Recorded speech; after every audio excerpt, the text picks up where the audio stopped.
ఇటీవల కేటీఆర్ అంశం అనేది కొంత అటు రాజకీయ వర్గాల్లో పెద్ద చర్చనీయాంశంగా మారింది. దీనికి సంబంధించి ఆల్రెడీ ఏసీబీ విచారణ అనంతరం మొన్న 16వ తారీఖున కూడా ఈడీ విచారణ కంప్లీట్ చేసుకున్న తర్వాత ఆయన పెట్టిన ప్రెస్ మీట్ కొంత కీలకంగా మారుతుంది. సో దీని గురించి చర్చించే ప్రయత్నం చేద్దాం. ప్రస్తుతం నాతో పాటు మైపాల్ అన్న ఉన్నారు. నమస్తే. ప్రధానంగా అంటే ఈ ఏసీబీ కేసు కావచ్చు, ఈడీ కేసు కావచ్చు, కొన్ని పాయింట్స్ అంటే మనం ఫస్ట్ డిస్కస్ చేసిన తర్వాత ఆయన ప్రెస్ మీట్లోకి వెళ్దాం. ఈయన ఏమంటున్నాడంటే కేటీఆర్ ఆల్రెడీ నేను పైసలు పంపించిన మాట అయితే వాస్తవమే, ఆ పైసలు అక్కడే ఉన్నాయి, వాళ్ళు ఇచ్చేస్తామంటున్నారు, మరి తెచ్చుకుంటే అయిపోతుంది కదా, మరి ఇంత డిస్కషన్ ఎందుకు, దానికి నన్ను ఏసీబీ విచారణ అని లేదా ఈడీ విచారణ అని మీరు ఎందుకు ఇబ్బంది పెట్టాలని చూస్తూ ఉన్నారు, ఇది ఖచ్చితంగా కుట్రపూరితంగా చేస్తున్న ఇది కింద చూడాలని ఆయన చెప్తా ఉన్నాడు. మీరేం చెప్తారు? ఆల్రెడీ ఆయన ఒప్పుకుంటున్నాడు, నేను 55 కోట్లు ట్రాన్స్ఫర్ చేశాను, యాజ్ ఏ మినిస్టర్గా నేను ట్రాన్స్ఫర్ చేశాను, మరి అక్కడ పైసలు ఉన్నప్పుడు తెచ్చుకోవడానికి మీకే నొప్పి అంటున్నాడు. మరి ఇది ఎట్లా చూస్తారు దీన్ని? పైసలు అసలు ఎందుకు ఇచ్చిండు, ఎందుకు తెచ్చుకోవాలి, ఎవరి దగ్గర ఉన్నాయి, ఎవరిని అడగాలి? ఆల్రెడీ వాళ్ళు ఈ రేస్ అనేది కండక్ట్ చేసిర్రు, కండక్ట్ చేసినందుకు ఆ నిర్వహణకి అయిపోయింది. ఈ కార్ రేస్ నిర్వహణకే డబ్బులు అయిపోయినాయి. కొన్ని వందల మంది వచ్చి పార్టిసిపేట్ చేసిండు, దానికి సంబంధించిన ఖర్చు ఉంటుంది కదా. ఇప్పుడు ₹1 లేదు. అతను తిరిగి ఇప్పుడు ఎవరిని అడగాలి? ఇప్పుడు గ్రీన్ కో కంపెనీకి సంబంధించిన అనిల్ని అడగాలనా? అనిల్ ఇస్తానడా? అసలు నువ్వు ఇవ్వడం తప్ప అయితే ఇచ్చుడు ఎందుకు, మళ్ళీ తిరిగి తెచ్చుకున్నాడు ఎందుకు? అవును, అంటే అది కాదు, వాడు ఏం చెప్పిండో ఏమో కానీ డబ్బులు అనేది ఇప్పుడు వచ్చేటట్లేవో అయిపోయినాయి బూడిదలో. అంటే లేదు, వాస్తవంగా ఏంటంటే ఈ 2025లో కూడా వీళ్ళు అధికారంలోకి వస్తారని ముందుగా తెలుసు, అంటే వాళ్ళ కాన్ఫిడెంట్ అట్లుండే కదా అప్పుడు. సో దాని మీద ఏంటంటే ఈ 2025లో కూడా ఈ కార్ రేస్ని పెట్టాలనే ఆలోచనతో ముందు ఒప్పందాలు చేసుకున్న అంశం ఇది. గతంలో జరిగిన ఈ కార్ రేస్ కి 700 కోట్లు ఎంతో లాభాలు వచ్చినది అయిపోయింది. అది ఈ 2025లో కూడా ఖచ్చితంగా మేమే గెలుస్తామన్న ఒక నమ్మకంతో ఇక మళ్ళీ మేము వస్తున్నాం కాబట్టి ఖచ్చితంగా ఇది చేసి తీరుతామన్నట్టుగా వాళ్ళు ముందస్తు ఒప్పందాలు చేసుకుని ఈ 55 కోట్లు ఈ ఎవరైతే వీళ్ళు ఏమంటారు దాని స్పాన్సర్స్ రాకపోవడంతో ఈ హెచ్ఎండిఏ నిధుల్ని డైరెక్ట్ గా ఈయన అప్పుడు మినిస్టర్ కదా, మరి హెచ్ఎండిఏ ఈయనే కదా, మున్సిపల్ శాఖ కదా. సో ఈయన ఏంటంటే ట్రాన్స్ఫర్ చేయమని చెప్తే అధికారులు ట్రాన్స్ఫర్ చేశారు. మరి అదే ఐఏఎస్ అధికారి మొన్న అరవింద్ మాట్లాడుతూ ఇది ఆయన చెప్పబట్టే నేను ట్రాన్స్ఫర్ చేశాను అంటున్నాడు. మరి ఈయనేమంటాడు, ఆల్రెడీ నేను చెప్పినా కదా 55 కోట్లు నేను ట్రాన్స్ఫర్ చేశాను, అక్కడ పైసలు ఉన్నాయి, ఇది నిర్వహించలేదు కాబట్టి వాడు ఇచ్చేస్తా అంటున్నాడు, మరి తెచ్చుకోండి అంటాడు. తెచ్చుకుంటే అయిపోతుంది కదా, నువ్వు నన్ను ఈడీ విచారణ ఏసీబీ విచారణకి ఎందుకు పిలుస్తా అంటాడు. ఇప్పుడు వీళ్ళు కాంగ్రెస్ వాళ్ళు ఏమంటున్నారంటే పిలుస్తాం కరెక్టే, అసలు నువ్వు ట్రాన్స్ఫర్ చేసేదే తప్పు కదా, మ్యాటర్ అనేది నువ్వు అసలు వితౌట్ పర్మిషన్, కనీసం ఆర్బీఐ పర్మిషన్ కూడా లేకుండా నువ్వు ఎట్లా ట్రాన్స్ఫర్ చేస్తావు అనేది ఇప్పుడు సబ్జెక్ట్. అవును, సింపుల్ అండి. ఇప్పుడు కేటీఆర్కు నేను చెప్తున్నా, ఇప్పుడు ఒకడు కేటీఆర్ ఇంట్లోనే ఒకటి దొంగ పడ్డాడు, అబ్బా దొంగ పడ్డాడు, అన్నీ ఉన్నాయన్నీ ఇంట్లో ఉండే ఫ్రిడ్జ్ లేదంటే బంగారం వజ్రాలు ఉన్నాయి అనుకుందాం, ఉంటాయి కూడా, బాగా డబ్బున్నోళ్ళే కాబట్టి. ఈయన లేనప్పుడు ఈయన ఇంట్లో పడి ఎత్తుకుని పోయిండు ఒకడు, దొరకబడితే దొరికిండు. దొరికినోడు ఏమంటుండంటే, వజ్రాలు గిజ్రాలు అన్నీ నేను పలానా దగ్గర పెట్టినా, తీసుకొచ్చుకోండి, నన్ను వదిలేయండి అంటుండు. వదిలేయచ్చా? అట్లా ఎట్లా వదులుతావు? ఇప్పుడు దొంగతనం చేసేదే తప్పు కదా, మరి రూల్స్ వైలేంట్ చేసుడే తప్పు కదా. అవును, నీకు అర్థమవుతుందా? అవును. మరి కేటీఆర్ మాటలు మరి చిన్న పోరాట కన్నా అద్మానంగా మాట్లాడుతుండు. అంటే వినేటోడు ఎర్రిపప్పు అయితే చెప్పేటోడికి ఏందా అంటే కేసీఆర్ అంటాడు కదా, చెప్పేటోడికి సిగ్గు లేకపోతే వినేటోడికి ఇజ్జత్ ఉండాలి కదా అంటాడు. ఇప్పుడు మనం కేటీఆర్ కూడా అదే చెప్తుండు, నేను చెప్పుడు మస్తు చెప్తా, మీకు వినేటోడికి ఇజ్జత్ ఉండాలి అంటుండు. కాదు, ఇప్పుడు పంట దొంగతనం చేస్తారు అబ్బా, మా చిన్నప్పుడు పల్లీలు శనిగల దొంగతనం చేసిన వాళ్ళు ఉన్నారు, దొరికిర్రు. దొరికిన వాళ్ళను వాడు పలానా దగ్గర పెట్టినా తెచ్చుకోండి కదా, వదిలేయండి అంటే ఏందన్నట్టు అది. ఇంట్లో దొంగలు పడతారు, చేనులో దొంగలు పడతారు. ఇప్పుడు సైబర్ క్రైమ్ లో కూడా ఒకడు నీ అకౌంట్ లో నుంచి డబ్బులు ఏదో చేసి తీసేసుకున్నాడు, తర్వాత దొరికిండు అనుకో, కష్టపడితే దొరికిండు, అంటే పలానా అకౌంట్ లో తీసుకోండి, ఇంకా ముచ్చటెక్కడివి, మీరు ఇంకా కోర్టు ఎందుకు, పోలీసు వాళ్ళు ఎందుకు అంటుండు. అవును, అదే అంటున్నా, ఈయన కూడా అదే అంటుండు, ఇప్పుడు పైసలు ఉన్నాయి ఆడు ఇస్తా అంటుండు, తెచ్చుకోండి అయిపోయింది కదా, నాకు దీనికి ఇంత సీన్ ఎందుకు చేస్తున్నారు అంటాడు. అదే మరి దొంగవు రూల్స్ అని ఎందుకు పెట్టుకున్నాం సంఘంలా? ఇప్పుడు ట్రాఫిక్ ఉంటది, మనం వెళ్తుంటాం 2 వీలర్స్ మీద, ఫోటో కొట్టి మనకు ట్రాఫిక్ వైలెంట్ చేసినాం అనుకో, అంటే సిగ్నల్ రెడ్ సిగ్నల్ ఉన్నప్పుడు కూడా మనం పోయినాం అనుకో, ఏం యాక్సిడెంట్ కాలేదు కదా, ఏం యాక్సిడెంట్ కాలేదు, నన్ను ఎందుకు ఫోటో కొడుతున్నావు, నాకు ఎందుకు ఫైన్ వేస్తున్నావు, యాక్సిడెంట్ అయితే నాకు ఫైనే కదా. అవును, కావాలంటే నేను మళ్ళీ ఒకసారి రిటర్న్ వచ్చి అక్కడ నిలబడతా అంటే అయిపోతుందా? అవ్వదు, అంటే అయిపోతుందా చెప్పు మరి. అవును, అట్లనే ట్రిపుల్ రైడింగ్ వెళ్తుంటారు, అవును, ట్రిపుల్ రైడింగ్ వెళ్ళినప్పుడు మళ్ళా ఫోటో కొడతారు.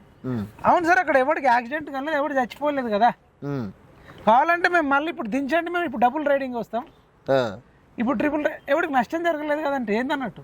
అవును, లేదంటే రాంగ్ రూట్లో పోతాం, లెఫ్ట్కి వెళ్ళి పోవాల్సింది రైట్కి వెళ్ళి వచ్చినాం, అవును, ఫోటోలు కొట్టినాం, తర్వాత అందులో కెమెరాలో మనం బంధించి ఫైన్ అడుగుతారు.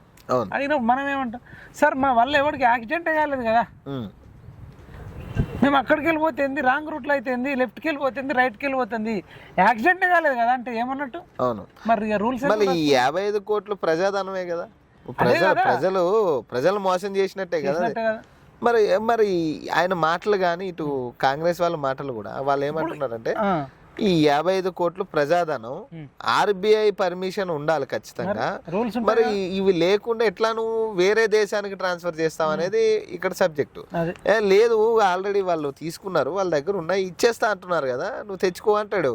ప్రజాధనం కాదు ఏం కాదు, ఇక వెళ్ళి తెచ్చుకో, ఇక పైసలు అయితే ఉన్నాయి. మరి మనం రూల్స్ ఎందుకు రాసుకున్నాం, ఇది డెమోక్రసీ, ఇది రాజ్యాంగం ఉంది, ఇది నిజాం కాలంలో నిజాం పాలన కాదు కదా, నిజాం పాలన అనుకో, ఆయన నిజాం ఏం చెప్తే అదే శాసనం, అదే రాజ్యాంగం, అదే రూల్స్. ఇది డెమోక్రసీలో రాజ్యాంగం ఉంది, చట్టం ఉంది, ప్రతి ఎమ్మెల్యే అయినా ఎంపీ అయినా ఎస్ఐ అయినా పౌరుడైనా విత్ ఇన్ ద రూల్లో మనం ఫాలో కావాలి. రూల్స్ రెగ్యులేషన్స్ ఫాలో కావడానికి డెమోక్రసీ. నువ్వు రూల్స్ అన్ని వైలెంట్ చేసుకుంటా అదే తెచ్చుకోపోతే అంత సింపుల్ ఎట్లా చెప్తే, ఇప్పుడు నీకు ఆల్రెడీ చెప్పినా కదా ఎగ్జాంపుల్, దొంగతనం చేసి దొరికిన తర్వాత దొంగ లెక్క అదేం లేదు ఇక ఆడున్న తెచ్చుకోపోండి నన్ను వదిలేయండి అంటే, ఆ వదిలేయడం అనేది కూడా క్షమాపణ అడుగుతలేడు. అదే కదా, అదే సరే ఎట్లా తప్పు అయిపోయింది, క్షమాపణ అయింది, చెంపలేసుకుంటున్నా, చట్టం ఏది చెప్తే శిక్షకు నేను అర్హుని, రూల్స్ వైలెంట్ అయినప్పుడు శిక్ష పడుతుందా పడదా?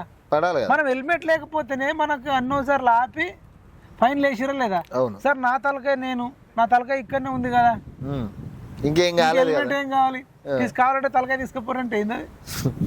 ఇప్పుడు ఒకసారి అదే ఏసీబీ విచారణ తర్వాత జరిగిన పాయింట్స్ ఇవన్నీ, ఇది కూడా లొట్టపీస్ కేసు అన్నాడు కదా, తర్వాత కూడా అన్నాడు, మళ్ళీ చెప్తున్నాను ఇది లొట్టపీస్ కేసు, 40 క్వశ్చన్లు తిప్పి అడుగుతున్నారు ఏసీబీ అధికారులు అన్నాడు. ఇది ఈడీ విచారణ తర్వాత ఒకసారి మనం ఏం మాట్లాడుతున్నాం, చట్టాన్ని అన్ని చట్టాలను గౌరవించే పౌరుడిగా ఏ తప్పు చేయకపోయినా, ఒక్క పైసా అవినీతికి పాల్పడకపోయినా రేవంత్ రెడ్డి ప్రభుత్వం నేను చెప్తా కక్ష సాధింపు రాజ్యాంగం అన్నది కదా. ఇప్పుడు రాజ్యాంగాన్ని గౌరవించేటోడు అయితే సిగ్గులేనోడా కేటీఆర్, 80,000 పుస్తకాలు చదివినోడు తండ్రి ఏం నేర్పినావు, నువ్వు రాజ్యాంగాన్ని గౌరవిస్తాను. రాజ్యాంగంలో ఏముంది, నువ్వు ఫారెన్ కంపెనీలతో ఏదైనా ఒప్పందాలు చేసుకునేటప్పుడు రిజర్వ్ బ్యాంక్ ఆఫ్ ఇండియా యొక్క అనుమతులు కోరుతూ నువ్వు లెటర్ రాసి వాళ్ళు అనుమతి ఇస్తే నువ్వు అప్పుడు కదా ట్రాన్స్ఫర్ చేయాలి. నువ్వు ఎక్కడ రాజ్యాంగానికి నువ్వు లోపడి పనిచేసినట్టు, నువ్వు రాజ్యాంగాన్ని ఎక్కడ నువ్వు చేసినట్టు ఒకటి. తర్వాత రాజ్యాంగం ప్రకారం నువ్వు ఏదైనా కొత్త ఒప్పందాలు చేసుకునేటప్పుడు నువ్వు ఓపెన్గా టెండర్లకు పిలువు, ఏ కంపెనీ వస్తుందో చూడు, ఎవరైతే తక్కువలో నిర్వహిస్తారో వాళ్ళ దాంట్లో ఒకళ్ళని సెలెక్ట్ చేస్తారు. మరి నువ్వు రాజ్యాంగానికి లోపడ్డోడివి, నీకు నచ్చిన కంపెనీ పిలుచుకొని నేను రాజ్యాంగానికి లోపడ్డా అంటే మళ్ళీ నేను ఏ తప్పు చేయలేదు అంటుడు. అంటే ఎంత కాన్ఫిడెంట్ గా అబద్ధం చెప్పినా కాన్ఫిడెంట్, ఆల్రెడీ రూల్స్ వైలేట్ చేసిండు. మొన్న ఏసీపీ వాళ్ళు బయటకు వచ్చినాక ఆడ ప్రెస్ మీట్ పెట్టిండు, ఏందా ఇక్కడ ప్రెస్ ఉన్నది నువ్వు పోయి ఆడ పెట్టుకుంటే నీకేందా నొప్పి అని పోలీసులనే అంటుండు. మరి అది రాజ్యాంగాన్ని ఏం గౌరవించినట్టు? ఆయన యూనిఫామ్ లో ఉన్న ఒక పోలీసుని పట్టుకొని, ఒక ఐపీఎస్ అధికారిని పట్టుకొని నీకేం నొప్పి అంటుండు. అంటే వీడికి రాజ్యాంగం మీద, రాజ్యాంగంలో ఉన్న రూల్స్ మీద వీడికి ఎటువంటి మంచి అభిప్రాయం లేదని చెప్తున్నా. ఇంకా మీరు పెట్టండి, ఇంకా మాట్లాడే ప్రతిదీ అబద్ధమే. కేసు పెడితే విచారణ అధికారులను, విచారణ సంస్థలను గౌరవించి 9 తారీఖు నాడు ఏసీబీ విచారణకు హాజరయ్యాను. 16 తారీఖు నాడు ఏసీబీ కేసు పెట్టింది కాబట్టి ఈడీ కూడా కేసు పెట్టి మరి వాళ్ళ విచారణకు పిలిస్తే ఈడీ విచారణకు కూడా హాజరయ్యాను. రెండు సంస్థలు కూడా ఒకటే రకమైన ప్రశ్నలు దాదాపు 7-8 గంటల పాటు అడిగిందే అడిగి మొత్తానికి అన్ని వివరాలు తీసుకున్నాను. రెండు సంస్థలకు కూడా నేను చెప్పింది ఏమంటే, మీరు ఎన్నిసార్లు పిలిచినా వస్తా, మీరు ఎన్ని ప్రశ్నలు అడిగినా సమాధానం చెప్తా, సంతృప్తికరంగా చెప్తా, పూర్తిగా విచారణకు సహకరిస్తాను. భారత రాజ్యాంగాన్ని, న్యాయ వ్యవస్థను, కోర్టులను గౌరవించే బిడ్డగా తప్పకుండా నా నిజాయితీని ప్రూవ్ చేసుకుంటాను, ఇన్వెస్టిగేషన్ కు పూర్తిగా సహకరిస్తాను అనే మాట వారికి చెప్పడం జరిగింది. ఎంత సిగ్గులేనోడంటే ఇప్పుడే చెప్పిండు కదా, నిమిషంలోనే మళ్ళీ మాట మారుస్తాడు. వీడు నిజంగా రాజ్యాంగాన్ని గౌరవించాడు. రాజ్యాంగం ప్రకారం నడుచుకునే ACB, anti corruption bureau, enforcement director అధికారులను పట్టుకుని ఏమంటుడు, అడిగిందే అడిగిర్రు. ఇప్పుడు నువ్వు ఏదన్నా పోలీసు వాళ్ళు పిలిస్తే నువ్వు పోలీసు వాళ్ళు నిన్ను అడుగుతారు, అడిగింది అడుగుతారా అవన్నీ నువ్వు వచ్చి అధికారుల మీద నిందలేస్తున్నావు అంటే ఆ సంస్థల మీద. ఏసీబీ సంస్థలు రేవంత్ రెడ్డి పంపిండు అంటుండు, ఈడీని రేవంత్ రెడ్డి పంపిండు అంటుండు, ఏసీబీ అధికారులకు రేవంత్ రెడ్డి ప్రశ్నలు ఇచ్చిండు అంటుండు, అడిగిన ప్రశ్ననే అడుగుతున్నారు అంటారు, 4 ప్రశ్నలనే 40 సార్లు అడిగిన అంటుండు. వీడికి రాజ్యాంగం మీద ఏం గౌరవం ఉన్నట్టు మరి? ఇవన్నీ చెప్తాడు ఎవడన్నా? నీకు నిజంగా గౌరవం ఉన్నోడు, నువ్వు నిజంగా నిజాయితీపరుడు అయితే పో, అడిగిన ఏదైతే ప్రశ్నలు అడుగుతారో సమాధానం చెప్పు. తర్వాత నిన్ను ఎవరైనా మీడియా వాళ్ళు అడిగితే ఇది కోర్టు పరిధిలో ఉంది, ఏసీబీ పరిధిలో ఉంది, దీని మీద నేను కామెంట్, నేను ఏదన్నా అధికారులకు చెప్తా అని చెప్పాలి. అవును, అధికారులను పట్టుకొని ఇన్సల్ట్ చేస్తుండండి.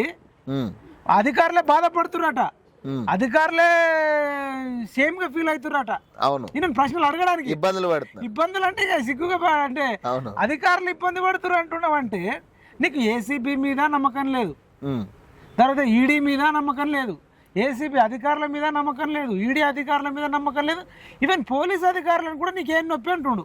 అవును, మళ్ళీ నేను రాజ్యాంగాన్ని గౌరవిస్తా అంటుండు. రాజ్యాంగం అంటే ఏదో సపరేట్ ఉండదు. రాజ్యాంగం అంటే రాజ్యాంగంలో పోలీసులు భాగమే, రాజ్యాంగంలో ఏసీబీ అధికారులు భాగమే, రాజ్యాంగంలో ఈడీ భాగమే, రాజ్యాంగంలో న్యాయస్థానం భాగమే. నువ్వు అందరిని ఇన్సల్ట్ చేసుకుంటూ నువ్వు ఇంకా పెట్టు చూద్దాం. ఈ మధ్యలో ఇంకా అంటాడు నీకు ఏ జడ్జిని పిలిస్తే. అయితే నాకు ఎక్కడ ఇబ్బంది అనిపిస్తున్నది అంటే, ఇంతమంది నాయకులు, ఇంతమంది పోలీసులు, ఇన్ని విచారణ సంస్థలు, ఇవాళ ఉదయం పేపర్లో కూడా చూసిన ఎంత ఖర్చు అయింది అనేది, విచారణకి దాదాపుగా 5 నుంచి 10 కోట్ల రూపాయలు ఖర్చు అవుతుంది అని ఇవాళ ఉదయం పేపర్లో చూసినాడు. 5 నుంచి 10 కోట్లు ఖర్చు అవుతుందండి. అంటే దేనికి ఖర్చు అవుతుంది విచారణ చేయడానికి? ఎట్లా ఖర్చు 5-10 కోట్లు ఖర్చు అవుతుంది అంటే ఇక్కడ నుంచి పోలీస్ స్టేషన్ తీసేరు మరి. ఎస్ఐలకు, కానిస్టేబుల్లకు నెల జీతాలు ఇస్తున్నాం కదా. కొన్ని దగ్గరలో క్రైమ్ జరగదండి అనుకుందాం, అసలు క్రైమ్ జరగ తర్వాత విషయం పిలుస్తారు, ఇన్వెస్టిగేట్ చేస్తుంటారు పోలీస్ ఎస్ఐ కానీ సిఐ కానీ. మరి ఎస్ఐకి, సిఐకి, కానిస్టేబుల్లకు సాలరీలు ఎందుకు, వాళ్ళ క్వార్టర్స్ ఎందుకు? అవును, మరి వీళ్ళందరినీ తీసేస్తే ఆ డబ్బులన్నీ మిగులుతాయి కదా. అవును, ఎవడన్నా ఇన్వెస్టిగేషన్ ఆ పోలీసు వాళ్ళకి కానీ ఇన్వెస్టిగేషన్ సంస్థలకు పెట్టే డబ్బులను డబ్బులు వృధా అంటాడా? అదే అంటున్నా. అంటే వీడు మరి ఇప్పుడు 10 ఏళ్ళల్లా మరి వీడు ఒక్కరాడన్నా. అవును, నువ్వు ఏసీబీ విచారణ జరపకుండా, ఈడీ విచారణ జరపకుండా ఉన్నారా? మళ్ళీ ఈడీ అంటుండు మేము గతంలో రేవంత్ రెడ్డి మీద కేసు పెట్టినాం. అవును, మరి రేవంత్ రెడ్డి మీద పెట్టినప్పుడు కూడా అప్పుడు ఏసీబీ అధికారులకు, ఈడీ ఆఫీసర్లకు ఖర్చు కాలేదా? మరి అయినాయి కదా. అంటే రేవంత్ రెడ్డి మీద కానీ మిగతా అనేక మంది మీద కేసులు పెట్టినప్పుడు అయిన ఖర్చు అది ఖర్చు కాదు, కేటీఆర్ మీద పెడితేనే ఖర్చు. ఇప్పుడు ఎంత సిగ్గులేనోడు అంటే, నేను నాగార్జున సాగర్ ఉప ఎన్నికల్లో బీఆర్ఎస్ నిరుద్యోగులకు అన్యాయం చేస్తుందిరా, వీళ్ళను మనం బుద్ధి చెప్పాలని మనం ప్రచారం చేసుకుంటే ఒక 10 మంది వ్యక్తులను వాళ్ళు పోలీసులట ఇన్నోవా కార్లో, నంబర్ ప్లేట్ లేని కార్లో వచ్చి ఆ తర్వాత నన్ను ఇష్టం వచ్చినట్టు పట్టుకొని ఆలియా దగ్గర తన్ని వేసుకపోయి మళ్ళా ఒక పొద్దంతా రాత్రి వరకు అందులోనే ఉంచుకొని చేసిర్రు. ఎందుకు చెప్తున్నా ఇదంతా అంటే, మరి నా ఒక్కడి కోసము ఒక 10 మంది పోలీసు వాళ్ళు వచ్చి మళ్ళీ దానికి వాళ్ళు యూనిఫామ్ వేసుకొచ్చుకోలే. అవును, నువ్వు వాళ్ళకి డబ్బులు ఇచ్చుకున్నావా ఇంకేం చేసినావు నాకు తెలియదు, నాకు నోటీస్ ఇయ్యలే. కార్లో తీసుకొని పోయినావు, కార్లో తీసుకొని పోతే ఆ కార్కు డీజిల్కి డబ్బులు అవుతాయి కదా. అవును, తర్వాత డ్రైవర్కి అవుతాయి కదా. నన్ను పట్టుకపోయిన వాళ్ళకి కూడా జీతం ఇవ్వాలి కదా. అవును, మరి అవి డబ్బులు వేస్ట్ కదా. అంటే వీడు నీతులు చెప్తాం సార్ మేము, కానీ నీతులు పాటించాం అంటుండు కదా, నువ్వు దొరికిన దొంగవి, నేను దొరకలేదు, దొరకను అంటుండు కదా. దొరకను కాదు, ఇప్పుడు వాడు డబ్బుల విషయం చెప్పుడు కాబట్టి మీకు రైతు బంధు చెప్తా. రేవంత్ రెడ్డికి డబ్బుల గురించి కదా.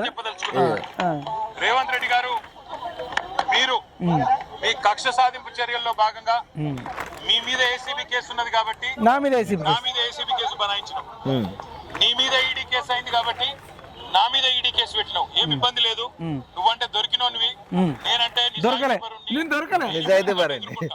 కానీ ఈ 5 కోట్లు 10 కోట్లు ప్రజాధనం ఏదైతే వృధా, ఆ 10 కోట్ల రూపాయలతో బ్రహ్మాండంగా ఇంకొక 500 మంది రైతులకు రుణమాఫీ చేయొచ్చు. 10 కోట్ల రూపాయలతో దాదాపు 2500 మంది పెద్ద మనుషులకు పెన్షన్లు ఇవ్వచ్చు. అందుకే రేవంత్ రెడ్డి గారికి నేను ఒక ఆఫర్ ఇస్తా ఉన్నా. ఆఫర్ రేవంత్ రెడ్డి గారు, నీకు నిజాయితీ ఉంటే, నువ్వు ఎవరు ఆఫర్ చేయడానికి ధైర్యం ఉంటే ఒక పని చేద్దాం, నేను తయారుగా ఉన్నా. రైట్, నువ్వు ముందుకు రా, జడ్జి గారు ముందు కూర్చుందాం. ఏసీబీ జడ్జి అయినా, హైకోర్టు న్యాయమూర్తి గారైనా, లేదా మీకు ఇష్టమైన న్యాయమూర్తి ఎవరి ముందైనా కూర్చుందాం. ఏసీబీ కేసు ఉంది, నా మీద ఏసీబీ కేసు. ఇప్పుడు నేను 2 విషయాలు మాట్లాడాలబ్బా. వీడు 5 కోట్లు 10 కోట్లు వేసి అయితేనే విచారణ అన్నాడు. వీని తండ్రి వీడు రైతు బంధు మీద పెట్రోల్ బంకులకు, హైవేలకు, రియల్ ఎస్టేట్ చేసే భూములకు, వెంచర్లకు, పొలాలు వండి దానికి, చేన్లు వండి దానికి, గుట్టలకు పుట్టలకు ఇస్తే టోటల్ ఎంత వృధా అయిందట తెలుసా? 25,000 కోట్లు. 25,000 కోట్లు. ఇప్పుడు 5 కోట్లకే 10 కోట్లకే ప్రభుత్వ ధనం వృధా అంటుండు కదా. 25,000 కోట్లు మనకి డబ్బు లెక్క కాదు, కానీ 5 కోట్లు పెద్ద లెక్క. నువ్వు పెన్షన్ ఇవ్వచ్చు, 100 మందికి రైతు భరోసా ఇవ్వచ్చు, రైతు రుణమాఫీ ఇవ్వచ్చు అంటున్నావు కదా. వీడు 25,000 కోట్లు కనుక ఆ రోజు వృధా చేయకపోతే ఇప్పుడు రైతులందరికీ రుణమాఫీ అయిపోయేది. అవును, చిన్న సన్నకారు రైతులకు. అవును. అదేవిధంగా మల్లారెడ్డి లాంటి వాడికి 600 ఎకరాలు ఉన్నోడికి, ఎర్రబల్లి దయాకర్ రావుకు, ముత్తిరెడ్డికి, కేసీఆర్కి 300 ఎకరాలు ఉంది, హరీష్ రావుకు 100 ఎకరాలు, సంతోష్ రావుకు 100 ఎకరాలు, హిమాంశు రావుకు 100 ఎకరాలు, కేటీ రావుకు 100 ఎకరాలు, కవితారావుకు 100 ఎకరాలు, కవితారావు భర్తకు 100 ఎకరాలు. ఈ అందరి డబ్బులు రైతు బంధు కింద వాళ్ళకి వేయకపోతే ఇలా ప్రతి నిరుద్యోగికి ఉపాధి కింద మంచిగా 5 లక్షలు వచ్చేది. ఒక్క నిరుద్యోగ ఆత్మహత్య చేసుకోకపో. వీడు నీతులు చెప్పుడు ఏందండి, దయ్యాలు వేదాలు వల్లించినట్టు డబ్బులన్నీ వృధా చేసింది వీడు. అవును. తర్వాత ట్రాక్టర్లను ఇచ్చిండు అప్పట్లో భూస్వాములకే, డబ్బులున్నోడికే. ఎవడైతే బాగా బలిసిన్నాడో వానికి ట్రాక్టర్లు ఇచ్చిండు తప్ప రైతు నిజంగా 1 ఎకరం 2 ఎకరాలు ఉన్నోడికి, పేదోడికి, కౌలు రైతులకు, చిన్న సన్నకారు రైతుకు ఒక్కడికి ట్రాక్టర్ రాలే. వీడు దళిత బంధుని పెట్టిండు. ఈ దళిత బంధులో కూడా నిజంగా చాలా మంది పేద దళితులు ఉన్నారు, చాలా మందికి రాలే. వీడికి నచ్చినోడికి ఎమ్మెల్యే తమ్ముడు కొడుకుకు, లేదంటే సర్పంచ్కి, ఎంపీటీసీకి, రాజకీయంగా వాళ్ళ పార్టీలో తిరిగేటోడికి ఇచ్చిండు. చాలా మందికి అన్యాయం చేసిండు. అవి కావురా మరి రైతు అంటే ప్రజాధనం వృధా కాదు అది. ఒకటి కాళేశ్వరం అని 1,00,000 కోట్ల టెండర్ వేసిండే. వాడి ఇంట్లో మన్నువాడ పాపిస్టోడు మల్లన్న సాగర్ అని 5-10 ఊర్లు ఎగరగొట్టి ఊర్లను శ్మశానాలు చేసి మల్లన్న సాగర్ బాధితుల కన్నీళ్లతో నింపేసిండు. వీడిని ఎర్రవల్లి ఫామ్ హౌస్కు నీళ్లు తీసుకుపోవడానికి 10-15 మంది 10-15 గ్రామాలనే అంటే దాదాపు మొత్తం మాయం చేసి పడేసిండంటే భూములండి, అవి పంటలు పండే భూములు, 2 పంటలు పండే భూములు ఖతం చేసిండంటే అది ఎంత ప్రజాధనం దుర్వినియోగం. ఒకటి, ప్రపంచంలో ఎవడన్నా నీళ్లు పైనుంచి కిందికి వస్తే వాటిని ఆయకట్ట కట్టుకుంటారు, చెరువు చేసుకుంటారు, కుంట చేసుకుంటారు, బావులు తవ్వుకుంటారు, కట్టలు కట్టుకుంటారు, కాలువలు తోడుకుంటారు. ఇప్పుడు తూర్పుగోదావరి, పశ్చిమ గోదావరికి ఇప్పుడు మన ఎక్కడైతే మన ఆదిలాబాద్ నుంచి పైనుంచి వచ్చే నీళ్లు అదైతే మహారాష్ట్రలో పుట్టిన గోదావరి నది ఇట్లా పోతూ తూర్పుగోదావరి పశ్చిమ గోదావరికి పోతే వాళ్ళు కాలువలు చేసుకుని 2-3 పంటలు పండించుకుంటారు, అద్భుతం. కానీ తూర్పుగోదావరి పశ్చిమ గోదావరి నీళ్ళని మహారాష్ట్రకి తీసుకురావాలంటే ఎట్లుంటుంది? మనిషి అన్నట్టు చేస్తాడా? నువ్వు ఉన్నావు ఇప్పుడు నడుచుకుంటూ పోయేటప్పుడు కాళ్ళతో నడతావా, తలకాయతో నడతావా? కాళ్ళతో. వీడి తండ్రి తలకాయ కిందికేసి కాళ్ళు పైకేసి నడవమని చెప్పిండు. ఏంది నదులకు నడక నేర్పిండట. దానివల్ల 1,00,000 కోట్లు తుక్కైపోయినాయి. నంబర్ 1. ఇవాళ రోగాలు రావడానికి పెద్ద కారణము వరి అన్నం తినడం, తెల్ల రైస్ తినడం వల్ల మొత్తం యువతకు గ్యాస్ ప్రాబ్లము, అల్సర్ ప్రాబ్లము, నెత్తి నొప్పి, మోకాళ్ళ నొప్పులు, నడుము నొప్పులు, ఒక్కొక్కడికి పొట్టలు వస్తున్నాయి. ఆ తెల్లటన్నంతో బిర్యానీలు చేస్తున్నారు. తెల్లన్నం వల్ల ఇన్ని నష్టాలుంటే వీడు అది కాళేశ్వరం పెట్టి అవును ఎక్కడికక్కడ రైతులు ఎక్కడ మళ్ళీ వేరే పంటలు పండిస్తే ఆరోగ్యవంతులు అవుతారు. మిల్లెట్స్ గిట్లా పండించో, లేకపోతే ఇంకేదైనా మంచి పంటలు పండించో, ఫ్రూట్స్ పండించో, దానిమ్మ పండ్లు పండించో, బత్తాయి పండించో, సంత్రం పండించా, లేదంటే ఏదైనా ఎర్రచందనం వేసుకొని, శ్రీగంధం చెట్లు వేసుకొని, టేక్ చెట్లు వేసుకొని బతుకుతారని చెప్పి వీడు ఎవడు బతకద్దు రైతులు అని చెప్పేసి ఆ కొన్ని ఎకరాల చుట్టూ వరి మాత్రమే పండియాలి. వీళ్ళ జీవితాంతం అందులోనే ఉండాలి. రైతులు బాగుపడద్దు, ఆ రైతులు పండించిన బియ్యం తిన్నోడు బాగుపడద్దు. ఇటు వినియోగదారులు చచ్చిపోవాలి, ఇటు రైతులు చచ్చిపోవాలని వాడు పెద్ద కుట్ర చేసి 1,00,000 కోట్లు నాశనం చేసిండయా. ప్రపంచ దేశాలలో ఆల్రెడీ కట్టిన ప్రాజెక్టులనే డిమాలిష్ చేసి పడేస్తున్నారు. అవును. ఎందుకంటే నిల్వ ఉన్న నీళ్ళతోని పంటలు పండిస్తే ఆ పండిన పంటలతో మనకు రోగాలు వస్తున్నాయని చెప్పేసి ఇప్పుడు హుస్సేన్ సాగర్ ఉంది. హుస్సేన్ సాగర్ కింద నువ్వు టమాటా వేసినావు అనుకో ఎట్లుంటుంది? లేదంటే హుస్సేన్ సాగర్ నీళ్ళతోని నువ్వు బియ్యం పండించినావు, ఆ బియ్యం తింటే ఎట్లుంటుంది? లేదంటే హుస్సేన్ సాగర్ నీళ్ళతోని చేపల పెంపకం చేసి తింటే ఎట్లుంటుంది? ఇప్పుడు ప్రాజెక్టులు అన్ని దేశాలలో కూల్చేస్తున్నారు. ఇది ప్రకృతికి వినాశనానికి దారితీస్తుంది, ప్రకృతికి విరుద్ధంగా ఉంది. అది ప్రకృతి ఎట్లా ఉండాలో అట్లా ఉండాలి. అవసరం అనుకుంటే ఎక్కడన్నా ఇంకుడు గుంతలు తవ్వాలి, చెక్ డ్యాములు చేసుకోవాలి తప్ప భారీ ప్రాజెక్టులు కట్టొద్దు, దాంట్లో నీళ్లు నిల్వ ఉంచొద్దు ఎక్కువ రోజులు అని చెప్తే వీని 80,000 పుస్తకాలు మనవాడ వీని తెలివేందో, వీడేందో, వీని భజన ఏందో, ఆ టీ న్యూస్ ఏందో, ఆ TV9 ఏందో, NTV ఏందో, సాక్షి ఏందో, ఈనాడేందో, వానికి వాడే హీరుడు, వాడికి వాడే చంద్రుడు, వాడు హీరో అని చెప్పడానికి కొన్ని పత్రికలు, కొన్ని టీవీ ఛానళ్ళు, కొందరు గాయకులు, కొందరు గాయనీలు. వీరాది వీరుడు అతడే. వాడి వీరుల్లా మనవాడ.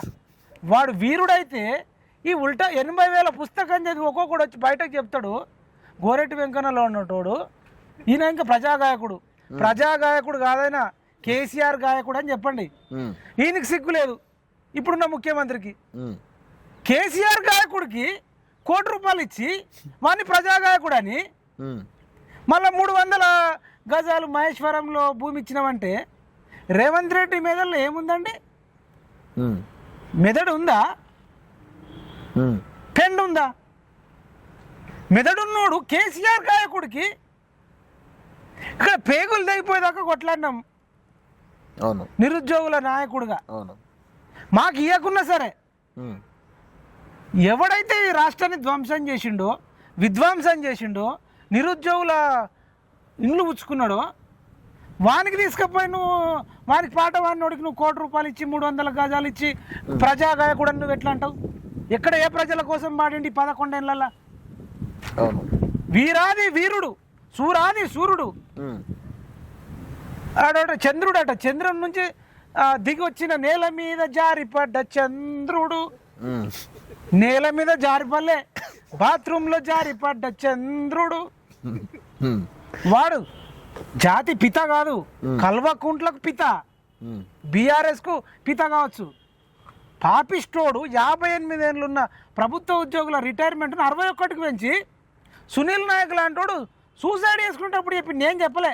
వాడు ఏజ్ పెంచడం వల్ల నిరుద్యోగుల వయసు అయిపోతుంది అని చచ్చిపోతే వానికి పాట రాసినోడికి నువ్వు 300 గజాలు ఇస్తా, ప్రజాకవని గుర్తిస్తా అంటున్నావంటే నీ రేవంత్ రెడ్డికి ఏం మెదడు ఉంది? కేసీఆర్ లాంటి పాట పాడినోడికి ఆయనకేం మెదడు ఉంది?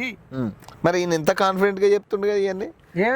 మేము చాలా నీతిమంతులు అని చెప్తా. నీతిమంతుడు అయితే నిరుద్యోగులకు ప్రతిరోజు అండి పేపర్ చదివితే చాలు, త్వరలో మెగా డిఎస్సి, శుక్రవారం వచ్చే వారం రోజులలో డిఎస్సి, నమస్తే తెలంగాణలో అట్లా 10 ఏళ్ళు వచ్చింది అంటున్నా నేను. అడుగు కావాలంటే నిరుద్యోగులను. వచ్చే నెలలో డిఎస్సి, మార్చిలో డిఎస్సి, ఏప్రిల్లో డిఎస్సి, మేలో డిఎస్సి, 6 నెలల్లో మెగా డిఎస్సి, సంవత్సరంలో భారీ మెగా డిఎస్సి, 1,00,000 కొలువుల జాతర, జాతర నిరుద్యోగులకు శుభవార్త, నిరుద్యోగులకు ఇప్పుడే బ్రేకింగ్ న్యూస్ అని చెప్పి వాడు ఒక్క మెగా డిఎస్ఏలే, ఒక్క గ్రూప్ 1 పోస్ట్, ఒక గ్రూప్ 1 నిర్వహించలే, గ్రూప్ 2 నిర్వహించలే. ఆ గ్రూప్ 1 కూడా 2 సార్లు ఆడు మా జనార్దన్ రెడ్డి అమ్ముకుంటే వాడిని ఏమనలే. ఆ రేణుక ప్రవీణ్ అనేటోడు సింపుల్గా ఆర్ట్స్ కాలేజ్ ముందు పల్లి పట్టణంలో అమ్మినట్టు గ్రూప్ 1 పేపర్లు అమ్ముకొని కెనడా వాడికి ₹1 2 కోట్లకు గ్రూప్ 1 జాబ్ అమ్ముకున్నారు. వీడట నిజాయితీపరుడు, వీడి తండ్రి నిజాయితీపరుడు, వీడి చెల్లె నిజాయితీపరురాలు, వీడు మా బావ నిజాయితీపరురాలు. వీళ్ళు నిజాయితీగా 300 ఎకరాలు ఇలా తండ్రి సంపాదించిండు, 100 కోట్ల విమానం కొన్నాడు, నిజాయితీగా 1000 కోట్లు బీఆర్ఎస్ పార్టీకి వచ్చినాయి, నిజాయితీగా బుర్జ్ ఖలీఫాల భూములు కొన్నారు, నిజాయితీగా ఇమాన్షు 18 ఎకరాల భూమి వేసుకున్నాడు, వీడు నిజాయితీగా జన్వాడలో 100 కోట్ల ప్రాపర్టీ కొన్నాడు, ఈయన హరీష్ రావు కోకపేటలో 100 కోట్లు, మియాపూర్లో, పటాన్చెర్లో, షేర్లింగంపర్లో నిజాయితీగా సంపాదించిండు, సంతోష్రావు నిజాయితీగా చెట్లు పెట్టి వాడు 100 కోట్లు సంపాదించిండు, కవిత నిజాయితీగా సంపాదించింది, ఇమాన్షు రావు, హరీష్ రావు, కేటీ రావు వీళ్ళంతా నిజాయితీ పరులండి. మిగతా తెలంగాణలో ఉన్నోళ్ళే దుర్మార్గులు. వీళ్ళు నిజాయితీగా సంపాదించారు, మిగతా వాళ్ళంతా దుర్మార్గంతో సంపాదిస్తున్నారు. కల్వకుంట్ల ఫ్యామిలీ అంటేనే నిజాయితీ అంటేనే కల్వకుంట్ల ఫ్యామిలీ. వాళ్ళు ఒక అబద్ధం ఆడరు, ఎవరిని ₹1 అన్యాయంగా దోసుకోరు, ఎక్కడ ఒక్కరిని బెదిరియరు, ఎవరి మీద అక్రమ కేసు పెట్టలే. మనుషులా అన్న ఇంత దుర్మార్గులు భూమి మీద పుట్టరు.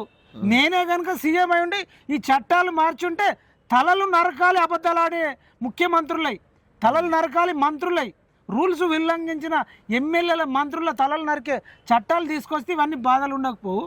ఈ బేకార్గాలు చేసిన బాధలకు ఒక్కొక్క 25 ఏళ్ళున్న నిరుద్యోగి వయసు 35, 36, 37, 38, 39, 40. ఇది ఎంసెట్లో ఆ నారాయణ శ్రీ చైతన్య #1, #2, #3 అన్నట్టు ఒక్కొక్క నిరుద్యోగిది 30, 31, 32, 33, 40 దాకా పోయింది. 40 ఏళ్ళకు డిఎస్ రాసిన వాళ్ళు ఉన్నారు, 45 ఏళ్ళకు గ్రూప్ 1, గ్రూప్ 2 రాసిన వాళ్ళు ఉన్నారు. బికాస్ ఆఫ్ వీడి తండ్రి. వీడి నిజాయితీ గురించి మాట్లాడితే దయ్యాలు వేదాలు వల్లించినట్టు ఉంటది. సవాలు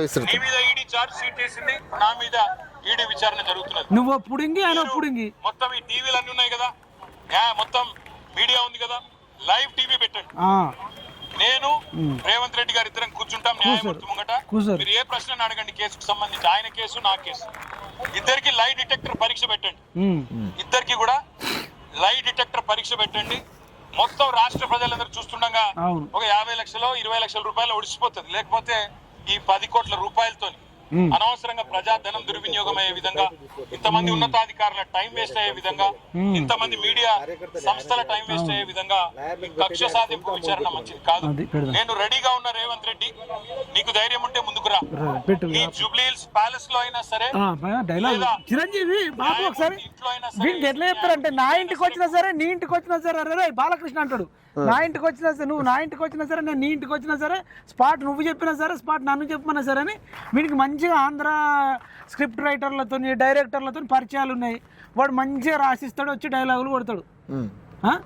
వీడు ఏమనాలన్నా ఇప్పుడు టైం వేస్ట్ గురించి వీడి మీద కేసులు పెడితేనే టైం వేస్ట్. లైవ్ డిటెక్టర్ అంటుండే, లైవ్ డిటెక్టర్ అని చెప్తున్నా. అరే నేరెళ్ళలా కేటీఆర్, నువ్వు విశ్వజిత్ కంపంటి ఎస్పీతోని కానీ, ఎస్ఐ రవీందరు నేరెళ్లలో దళితులను కానీ బీసీలను కానీ ఊచకోత కొట్టి రక్తాలు గారేటట్టు కొట్టిరు కదా, నీ ప్రమేయం లేదా? నువ్వు లైట్ డిటెక్టర్కి వస్తావా? ఎల్బీ నగర్ లో ఒక మహిళను, బంజారా మహిళను ఊచకోత, నువ్వు ఆ పోలీసులను ఏమైనా సస్పెండ్ చేసినావా? నీ ప్రమేయం లేదా? గ్రూప్ 1 పేపర్ లీక్ అయినప్పుడు ఆ చైర్మన్, టీఎస్పీ చైర్మన్ జనార్దన్ రెడ్డికి నీకేమన్నా సంబంధం ఉందా లేదా? దానికి లైవ్ డిటెక్టర్కి వస్తావా? నువ్వు జన్వాడ ఫామ్ హౌస్ నీ సొంత శ్రమతోని నీ చెమటోడ్చి సంపాదించినవా? లైవ్ డిటెక్టర్కి వస్తావా? లేదంటే అప్పట్లో డ్రగ్స్ కేసులో దొరికిన సినిమా హీరోలు హీరోయిన్లతో నీకు ఎటువంటి సంబంధాలు లేవా? లైవ్ డిటెక్టర్కి వస్తావా? వాళ్ళు నిజాయితీ పర్లా, వాళ్ళందరిని ఎందుకు వదిలేసినావు? వాళ్ళందరిని ఎందుకు వదిలేసినావు? నువ్వు, మీ నాన్న, మీ అక్క, మీ చెల్లె, మీ అన్న, లేకపోతే మీ బావ, మీరందరూ కూడా ₹1 అవినీతి చేయకుండా, అధికారాన్ని దుర్వినియోగం చేయకుండా, చట్టాలను దుర్వినియోగం చేయకుండా డబ్బులు సంపాదించారు. లైవ్ డిటెక్టర్కి వస్తావా? సూపర్ సినిమా అని అనుకుంటా, అందులో ఆలిగానికో ఎవరికో పెడతారు. లైవ్ డిటెక్టర్ నువ్వు టెస్ట్ చేసుడు కాదు, లైవ్ డిటెక్టర్ నిన్ను టెస్ట్ చేస్తుంది. నువ్వు ఏ ఒక్కటి అబద్ధం చెప్పినా నేను లోపటేస్తారా? మీ నాన్న దళితుని సీఎం చేస్తానడా చేయన్నాడా? నువ్వు లైవ్ డిటెక్టర్కి వస్తావా రావా? మీరు అప్పట్లో మెగా డిఎస్సి వస్తుంది త్వరలో అని చెప్పి మీ నాన్న అసెంబ్లీలో 11,000 డిఎస్సి జాబులు వేస్తా అని వేయలేడు. దానికి లైవ్ డిటెక్టర్కి వస్తారా? బంగారు తెలంగాణ వేస్తా అని బద్మాష్ తెలంగాణ వేసి బతుకులేని తెలంగాణ వేసి ఇప్పుడు ఇంకా మంచిగా అయింది అంటున్నావు, దానికి లైవ్ డిటెక్టర్కి వస్తావా? నువ్వు దేనికి వస్తావు? ఇంకా చాలా ఉన్నాయి మీ లైవ్ డిటెక్టర్ రావాలంటే. ఇవన్నిటికీ లైవ్ డిటెక్టర్ రావాలి, ఒక్కటే కాదు కదా. నీవు రావాలి, మీ నాన్న రావాలి, అందరూ లైవ్ డిటెక్టర్ రావాలి. ఇప్పుడు వీడి మీద అయ్యే కేసులు కూడా సొంత డబ్బులు కాదట చెప్తున్నారు. బీఆర్ఎస్ 1000 కోట్ల డబ్బుల నుంచి కేసులు లాయర్లకు పెట్టుకుంటారు. నీ సొంత డబ్బులు పెట్టుకో, బీఆర్ఎస్ వాళ్ళ కార్యకర్తల సంబంధించిన డబ్బు. అవును. అట్లా వీని కథలు అంటే వీళ్ళ అబద్ధాన్ని కూడా ఎంత కాన్ఫిడెంట్గా చెప్తారు. అంటే లైట్ డిటెక్టర్ పెడితే 50 లక్షలతో అయిపోద్ది ఒక రోజులో, అందరి సమక్షంలో చేస్తే అయిపోతుంది కదా మరి ఇది ఒక్కటే దాంతో పాటు అన్నిటికీ పెడదాం. లైవ్ డిటెక్టర్ నీకే కాదు, మల్లారెడ్డికి పెడదాం. వాడు భూములు కబ్జాలు చేయలేవరా మల్లారెడ్డి అంటే నేను ఏడ చేయలే నిజాయితీ పరుడు అన్నాడు అనుకో, లైవ్ డిటెక్టర్ ఎట్లా చెప్తా అట్లా. పూలే అమ్మితే ఇంత సంపాదించిండా, పాలు అమ్మితే ఇంత సంపాదించిండా, బోర్వేల్ వేస్తే ఇంత సంపాదించిండా అనేది అడుగుదాం. లైవ్ డిటెక్టర్ అయిపోతుంది. బాల్కా సుమన్ లాంటి కూడా అవినీతి చేయలేదా, ఇసుక దంద చేయలేదా, చెన్నూరులో గోదావరి తల్లి వారుతున్నటువంటి ఇసుక నీళ్ళు దోపిడీ చేయలేదా, కేటీఆర్ అనేటోడు ఇసుక దోపిడీ చేయలేదా? అడుగుదాం. మరి లైవ్ డిటెక్టర్లో ఇసుక దోపిడీ గురించి అడుగుదాం, భూ కబ్జాల గురించి మాట్లాడదాం, అధికార దుర్వినియోగం గురించి మాట్లాడదాం.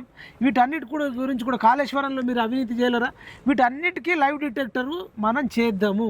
ఫోన్ ట్యాపింగ్ మీరు చేపియలేదా, వీటన్నిటి మీద లైవ్ డిటెక్టర్ ఉండాలి.